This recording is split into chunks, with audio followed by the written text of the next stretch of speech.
Assalamualaikum warahmatullahi wabarakatuh. Yang terhormat Bapak dosen pengampu mata kuliah Etika Bisnis Syariah, Bapak Haq Muhammad Hamka Habibi SEMA. Sebelumnya perkenalkan, nama saya Regita Agustin Wulan Kasih dengan nomor induk mahasiswa 212111372 dari Hukum Ekonomi Syariah kelas 4C. Di sini saya akan memaparkan materi mengenai yang pertama, budaya kerja dalam Islam. Budaya kerja adalah suatu falsafah didasari pandangan hidup sebagai nilai-nilai yang menjadi sifat, kebiasaan, dan juga pendorong yang dibudayakan dalam suatu kelompok dan tercermin dalam sikap menjadi perilaku, cita-cita, pendapat, pandangan, serta tindakan yang terwujud sebagai bekerja. Dapat diartikan juga bahwasannya budaya kerja adalah cara pandang yang menumbuhkan keyakinan atas dasar nilai-nilai yang diyakini karyawan untuk mewujudkan prestasi kerja terbaik. Budaya kerja masing-masing individu akan menentukan terbentuknya budaya instansi di mana dia bekerja.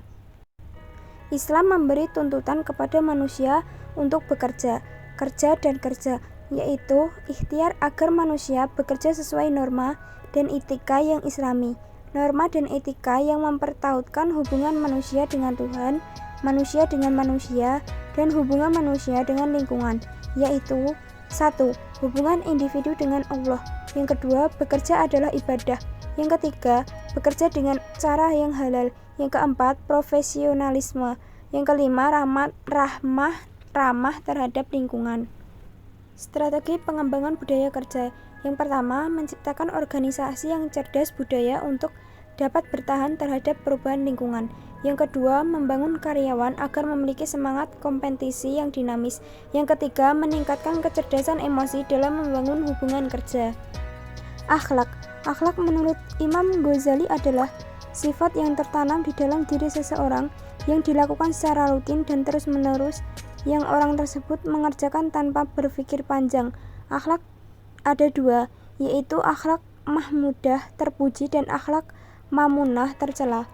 Akhlak mahmudah ditandai dengan meyakini adanya Allah. Akhlak mamumah tercela yaitu perilaku-perilaku yang mengikuti nafsu.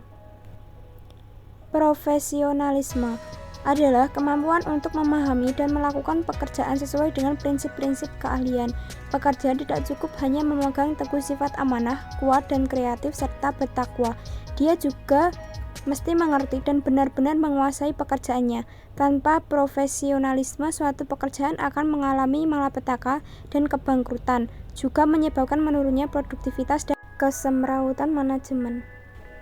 Allah Shallallahu Alaihi Wasallam bersabda, "Jika amanat telah disia-siakan, tunggu saja kehancuran terjadi." Ada seseorang sahabat bertanya, "Bagaimana maksud amanat disia-siakan?" Nabi menjawab, "Jika urusan diserahkan bukan kepada ahlinya, maka tunggulah kehancuran itu." Hadis riwayat Bukhari. Kesimpulan dari materi yang telah saya sampaikan yaitu, budaya kerja adalah suatu falsafah didasari pandangan hidup sebagai nilai-nilai yang menjadi sifat, kebiasaan, dan juga pendorong yang dibudayakan dalam suatu kelompok dan tercermin dalam sikap menjadi perilaku, cita-cita, pendapat, pandangan, serta tindakan yang terwujud sebagai bekerja. Adapun strategi yang dapat dilakukan untuk pengembangan budaya kerja antara lain menciptakan organisasi yang cerdas budaya, membangun karyawan agar memiliki semangat kompetisi yang dinamis, meningkatkan kecerdasan emosi dalam membangun hubungan kerja. Pengertian akhlak menurut Imam Ghazali adalah sifat yang tertanam di dalam diri seseorang yang dilakukan secara rutin dan terus-menerus yang orang tersebut mengerjakan tanpa berpikir panjang dan dalam bekerja. Bekerja harus memperhatikan profesionalisme, yaitu kemampuan untuk memahami dan melakukan pekerjaan sesuai dengan prinsip-prinsip keahlian. Pekerja tidak cukup hanya memegang teguh sifat amanah, kuat dan kreatif serta bertakwa. Sedangkan akhlak dibagi menjadi dua. Yang pertama itu akhlak mahmudah. Itu ditandai dengan meyakini adanya Allah, melaksanakan dengan sungguh-sungguh, stabilitas dan konsisten terhadap akhlak ini.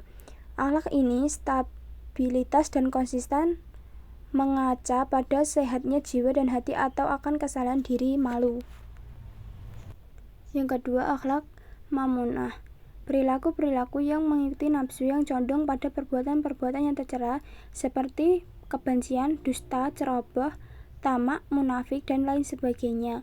Nilai-nilai pendidikan akhlak yang secara usul atau pokok yaitu al-hikmah, kebijaksanaan, asy-syaja'ah, keberanian, al-ifah, menjaga kehormatan diri, dan al-adl, bersikap adil.